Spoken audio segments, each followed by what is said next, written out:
जय हिंद दोस्तों, स्वागत है आप सभी का हमारे चैनल पर।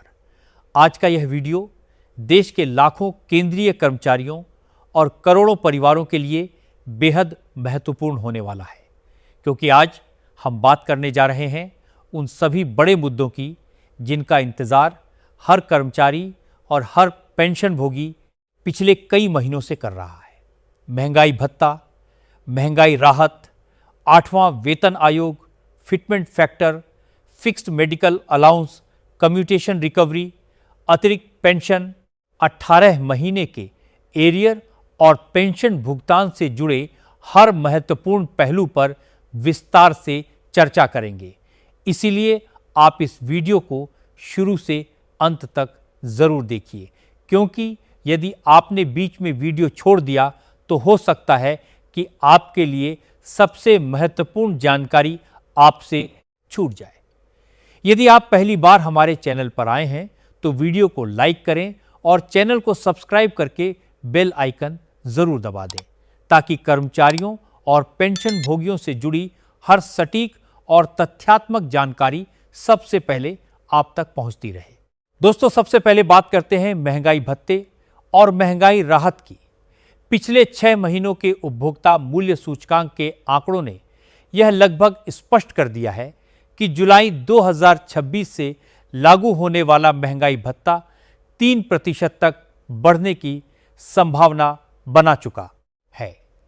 अभी कर्मचारियों और पेंशन भोगियों को 60% की दर से डीए और डीआर का लाभ मिल रहा है, लेकिन जनवरी से जून तक आए आंकड़ों को देखने के बाद यह अनुमान मजबूत हुआ है कि यह बढ़कर 63% तक पहुंच सकता है। हालांकि यह ध्यान रखना बेहद जरूरी है कि अंतिम फैसला केंद्र सरकार की कैबिनेट की मंजूरी के बाद ही लागू होगा। परंपरा के अनुसार इसका औपचारिक ऐलान अक्टूबर के आसपास किया जाता है और उसके बाद कर्मचारियों तथा पेंशन भोगियों को बढ़ी हुई दर से भुगतान मिलता है। इसका मतलब यह है कि यदि अक्टूबर में मंजूरी मिलती है तो अक्टूबर से बढ़ी हुई राशि का भुगतान शुरू होगा और जुलाई, अगस्त तथा सितंबर का एरियर भी एक साथ मिलने की संभावना रहेगी। कई कर्मचारी लगातार पूछ रहे हैं कि जुलाई से नई दर लागू मानी जा रही है, तो फिर जुलाई की सैलरी और पेंशन में बढ़ा हुआ डीए क्यों नहीं मिला? इसका कारण यही है कि गणना जुलाई से होती है, लेकिन भुगतान सरकार की औपचारिक मंजूरी के बाद किया जाता है। इसीलिए फिलहाल जो पेंशन और वेतन जारी किए गए हैं उनमें पुरानी दर लागू दिखाई दे रही है। जैसे ही केंद्र सरकार अंतिम स्वीकृति देगी, अंतर की राशि एरियर के रूप में जोड़कर कर्मचारियों और पेंशन भोगियों के खातों में भेजी जाएगी। इसलिए किसी प्रकार की अफवाह पर भरोसा करने की आवश्यकता नहीं है और केवल आधिकारिक आदेश आने का इंतजार करना चाहिए। अब बात करते हैं जुलाई महीने की पेंशन की। देश के अधिकांश पेंशन भोगियों के खातों में जुलाई की पेंशन पहुंच चुकी है, लेकिन कई लोगों ने शिकायत की है कि उनकी पेंशन अपेक्षा से कम आई है। कुछ मामलों में 2000 से लेकर 3000 रुपये तक की कमी दिखाई देने की बातें सामने आई हैं। यदि आपके साथ भी ऐसा हुआ है तो सबसे पहले अपनी पेंशन स्लिप डाउनलोड करके जांच करें कि पेकार नहीं है, कटौती किस मद में की गई है। यदि कोई स्पष्ट कारण दिखाई नहीं देता है तो संबंधित विभाग या स्पर्श पोर्टल के माध्यम से शिकायत दर्ज कराना उचित रहेगा। कई बार तकनीकी त्रुटि या रिकॉर्ड अपडेट होने के कारण भी अंतर दिखाई देता है, जिसे बाद में ठीक कर दिया जाता है। कुछ पेंशन भोगियों की पेंशन अभी तक उनके खाते में नहीं पहुंची है। ऐसी स्थिति में सबसे पहले यह देखना जरूरी है कि आपका जीवन प्रमाण पत्र यानी लाइफ सर्टिफिकेट समय पर जमा हुआ है या नहीं और उसका स्टेटस स्वीकृत है या नहीं। यदि लाइफ सर्टिफिकेट लंबित रहता है तो कई मामलों में पेंशन रोक दी जाती है। इसलिए स्पर्श पोर्टल या संबंधित विभाग के माध्यम से अपना स्टेटस अवश्य जांचें। यदि किसी कारण से आपका जीवन प्रमाण पत्र स्वीकृत नहीं हुआ है तो आवश्यक प्रक्रिया पूरी करके उसे दोबारा जमा करें ताकि पेंशन का भुगतान बिना किसी देरी के जारी हो सके।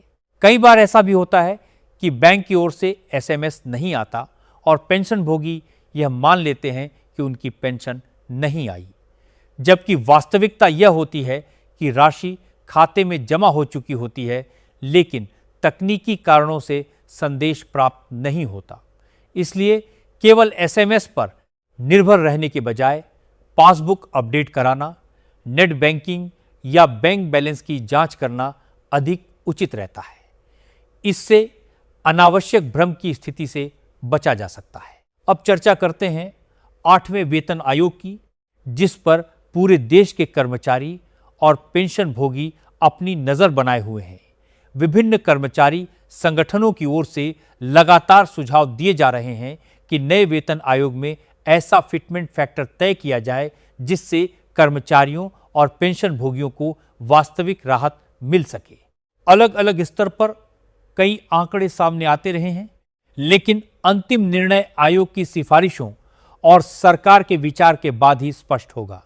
इसीलिए इस विषय में सोशल मीडिया पर चल रही अपुष्ट खबरों को अंतिम सत्य मानना उचित नहीं होगा।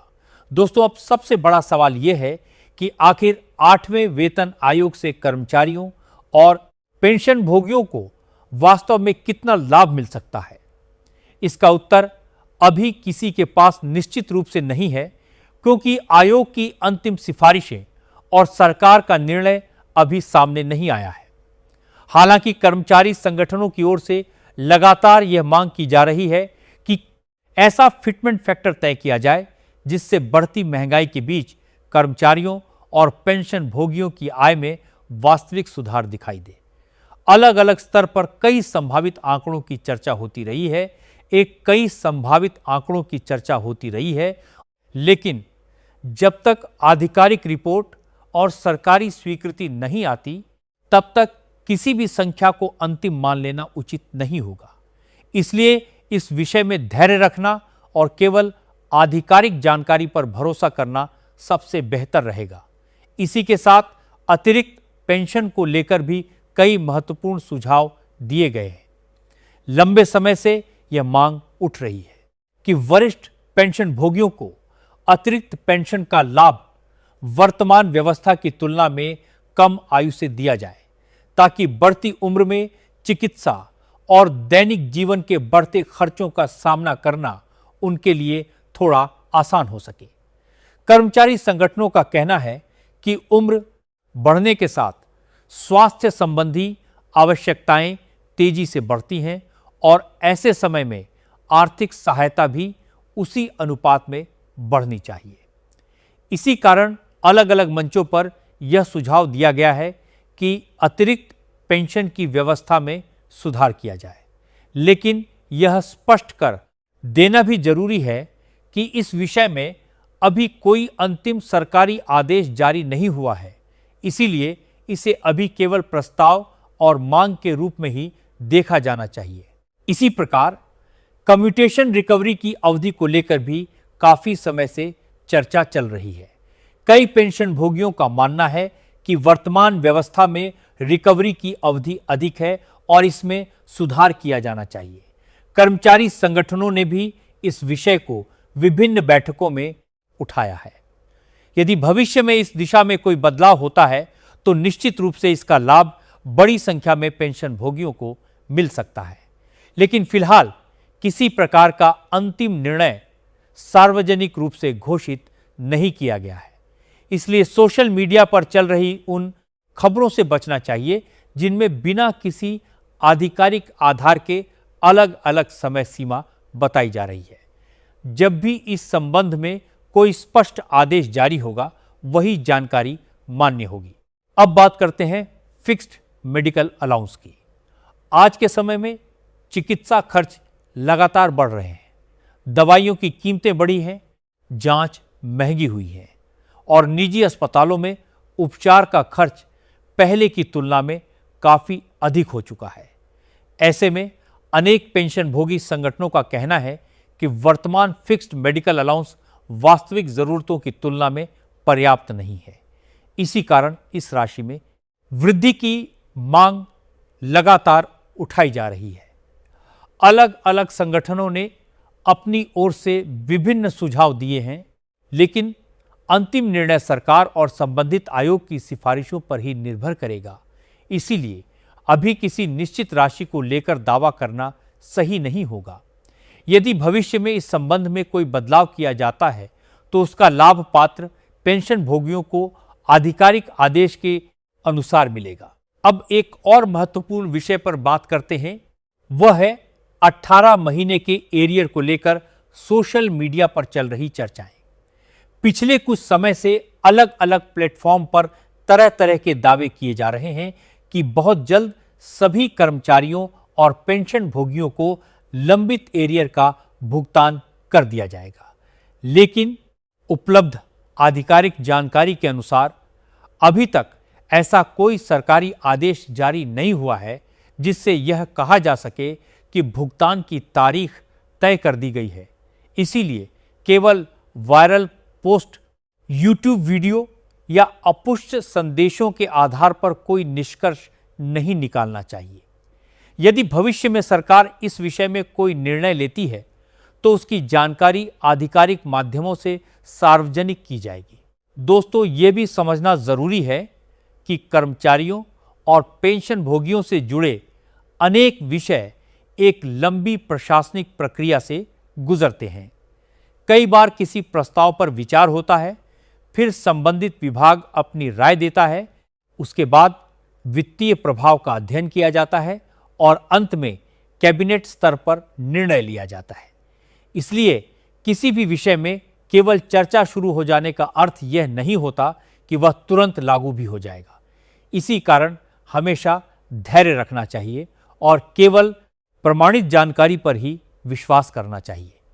हमारी कोशिश भी यही रहती है कि आपके सामने वही जानकारी रखी जाए जिसका आधार उपलब्ध हो और जिसे तथ्यात्मक रूप से समझाया जा सके।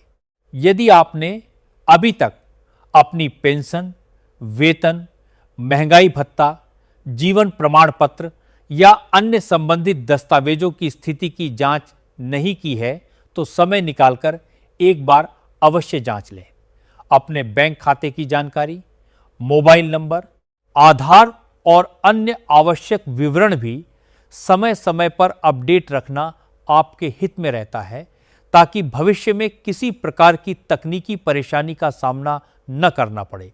यदि किसी प्रकार की समस्या आती है तो संबंधित विभाग, बैंक या अधिकृत पोर्टल के माध्यम से शिकायत दर्ज कराना सबसे उचित तरीका होता है। हम आगे भी कर्मचारियों और पेंशन भोगियों से जुड़ी हर महत्वपूर्ण आधिकारिक जानकारी आपके सामने सरल भाषा में लाते रहेंगे।